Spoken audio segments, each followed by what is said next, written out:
stay, Dad.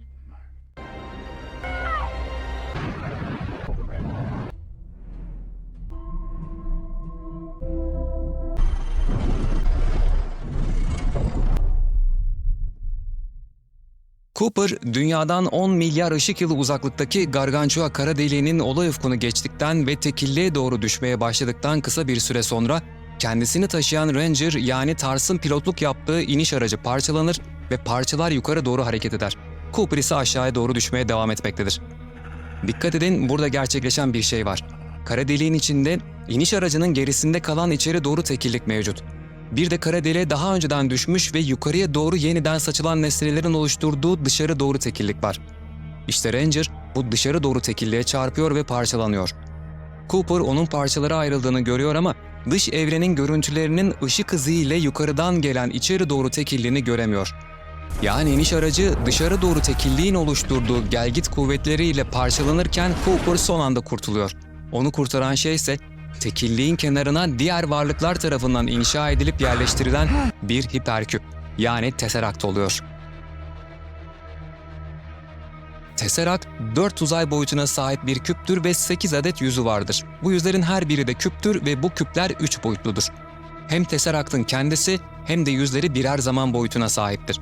İçinde yaşadığımız evrende sadece 3 uzay boyutu ve 1 zaman boyutunda varlığımızı sürdürebildiğimiz için 4. boyut da dahil olmak üzere daha üst boyutları zihnimizde canlandırmamız imkansız. Matematiksel yapısını bildiğimiz Tesseract'ın şu anda izlediğiniz görüntüleri 2 boyutta, maketi yapılmış bu şey ise bildiğimiz 3 boyutlu formdadır. Bu yapının 4. uzay boyutunu tecrübe etmemiz özünde mümkün değil. Filmde ise Cooper, 3 boyutlu varlığı ile Tesseract'ın 3 boyutlu küplerinden birisinin içinde kalmaya mahkum. O da bizim gibi Tesseract'ın 4. uzay boyutunu hiçbir zaman deneyimleyemez. Fakat bulunduğu yapı içerisinde zamanda ileri ya da geri atlamalar yaparak kuantum kütle çekimi aracılığıyla mesajlar iletebilir. Tesseract kullanımında onu tasarlayan varlıkların koymuş olduğu 2 kural var. Birincisi, 3 boyutlu fiziksel cisimler ve alanlar, örneğin insanlar ve ışık, kendi evrenlerinde geçmişe gidemedikleri gibi Tesseract içinde de bunu yapamazlar. Yani Cooper kendi geçmişine asla gidemez. İkincisi, kütle çekim kuvvetleri dış evrenin geçmişine mesaj taşıyabilir. Yani bu yapının içinde tek yönlü bir bariyer var. Cooper, Tesseract'ın içinde her zaman 10 yaşındaki kızı Murph'ın geleceğindedir. Işık geleceğe doğru, yani Murph'ten babasına doğru yolculuk edebilir. Ama geçmişe doğru, Cooper'dan kızına doğru edemez. Fakat Cooper'ın Tesseract içinde keşfettiği gibi kütle çekim bu tek yönlü bariyeri aşabilir. Kütle çekim sinyalleri zamanda geriye, Cooper'dan Murph'e gidebilir. Bunu ilk kez Cooper, Murph'in kitaplığındaki kitapları çaresizce dışarıya ittirdiğinde görürüz. Bu arada filmdeki Tesseract sahnelerinde gördüğünüz her şey yüzlerde yer almaktadır. Cooper, Murph'in yatak odası ve diğer tüm ayrıntılar Tesseract'ın yüzlerinde yer alır. Tesseract'ın içini hiçbir zaman görmeyiz. Göremeyiz çünkü ışık 4 uzay boyutunun içinde hiçbir zaman yolculuk edemez, sadece 3 uzay boyutunda ilerler. Fakat kütle çekim, ışığın yapamadığını yapabilir. Cooper'ın çaresizce uğraştığı şey de bu. Kütle çekim anomalisinden yararlanarak geçmişi değiştirebilmek.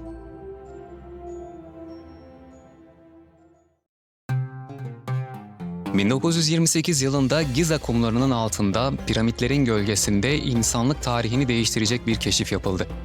Yaklaşık 6,7 metre çapında 29 ton ağırlığında devasa bir halka. Uzun bir süre anlaşılamaz gizem olarak kaldı ve başlangıçta sadece ilginç bir arkeolojik eser olduğu düşünüldü. Fakat sonrasında detaylı inceleme yapıldığında kuars, demir ve nakuhatta adlı bilinmeyen bir elementten yapıldığı, iç kısmında ise dönen bir halka ve üzerinde sembollerin bulunduğu 39 kilit noktası olduğu anlaşıldı. Gate yani geçit, kadim olanlar veya alteranlar olarak bilinen ileri bir uygarlık tarafından milyonlarca yıl önce inşa edilmiş ve yüzlerce gezegene yerleştirilmiştir.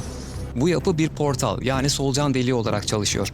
Çalıştırmak için 6 sembol ve bir başlangıç konumu doğru sıralama ve sembollerle girilmeli. Sonrasında ise ortasında aniden mavi, dalgalı bir enerji havuzu beliriyor. Bu, 2 gezegen arasında oluşan solucan deliği. Bir adım atıyorsunuz ve vücudunuz atomlarınıza ayrılıyor, uzay zaman sürekliliğinde yol alarak başka bir gezegende yeniden bir araya geliyorsunuz. Işıktan daha hızlı bir şekilde anında farklı bir gezegendesiniz. Geçitlere sahip başka gezegenler varsa oradan da dünyaya ziyaretçiler gelebiliyor. Bu sebeple geçitlere özel bir koruma sistemi eklenmiş. titanyum, trinyum alaşımlı bir iris. Bu iris istenmeyen misafirleri moleküllerine ayırarak durduruyor. Bir nevi galaktik güvenlik sistemi gibi çalışıyor. Dr. Daniel Jackson, geçidin sembollerini çözen ve işleyişini anlayan kişi olarak Albay Jack O'Neill liderliğindeki bir ekiple geçidi kullanarak Abydos gezegenine seyahat eder ve büyük macera başlar. Stargate, eski Mısır mitolojisiyle de yakından bağlantılı. Piramitler, sfenksler, hiyeroglifler hepsi bu gizemli cihazın ipuçlarını taşıyor. Günümüzde de çoğu insan atalarımızın uzaylılarla temasının buna benzer geçitler sayesinde kurulduğuna inanıyor. İsviçreli araştırmacı yazar Erik von Däniken, Tanrıların Arabaları, Yıldızlara Dönüş ve Antik Tanrıları Aramak gibi kitaplar başta olmak üzere pek çok yayınında bu konuları derinlemesine ele alıyor ve mevcut yapıları, eserleri inceliyor.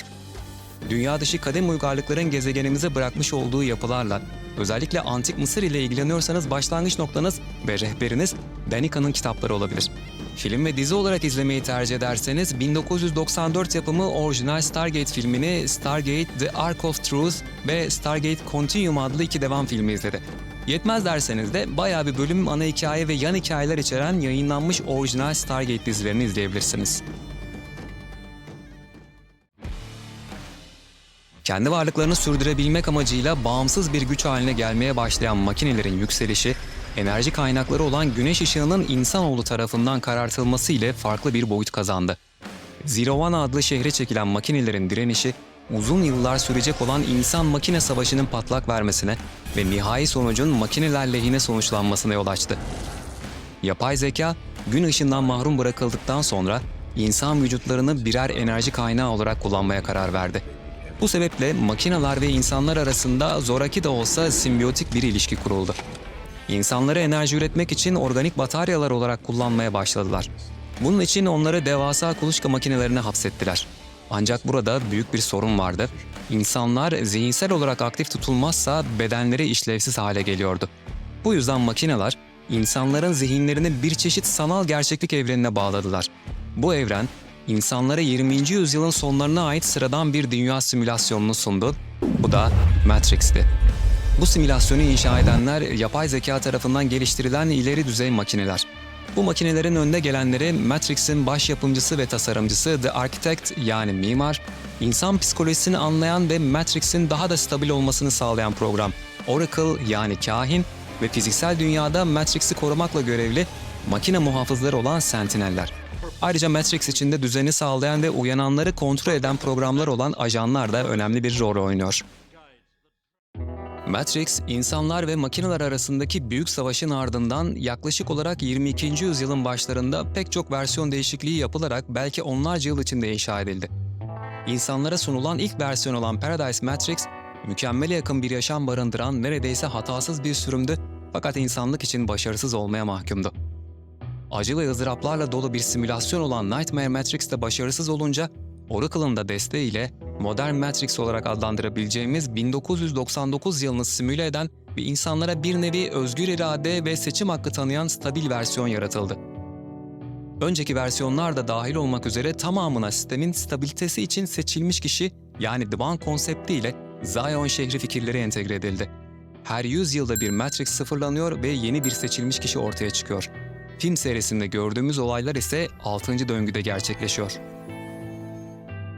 Matrix'in yapısı aynı zamanda çok boyutlu felsefi tartışmaları da beraberinde getirir.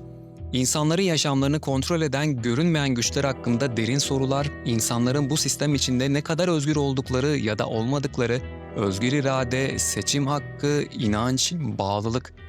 Öyle ki Yunan filozof Platon'un Devlet adlı eserinin 7. kitabında anlatılan mağara alegorisi Matrix ile harikulade bir şekilde örtüşmektedir. Alegoriye göre bazı insanlar karanlık bir mağaraya zincirlenmişlerdir ve bu insanlar başlarını sağa ve sola çeviremezler, sadece karşılarındakini görebilmektedirler. Doğuştan beri bu mağarada bulunan insanlar mağaranın girişinden yansıyan nesnelerin gölgelerini görür ve bunları gerçeklikleri olarak algılarlar. Nihayet bir gün bu insanlardan bir tanesi zincirlerinden kurtulur ve mağarayı terk eder. Mağarayı terk eden bu insan mağaranın dışında yeni bir gerçeklik ile tanışır ve duvarda gölgelerini gördüğü nesnelerin gerçek olmadığının farkına varır. Bunu mağaradaki arkadaşlarıyla paylaşmak üzere mağaraya geri döner. Mağaradaki arkadaşları ise mağaranın dışında farklı bir gerçeklik olduğuna inanmazlar. Ve bu insanlara mağaranın dışındaki gerçekliği aktarabilmek de imkansızdır. Buraya kadar izlediğiniz ve dinlediğiniz için gönülden teşekkür ederim. Videoyu beğendiyseniz ve benzer videoların gelmesini istiyorsanız desteğinizi rica ediyorum.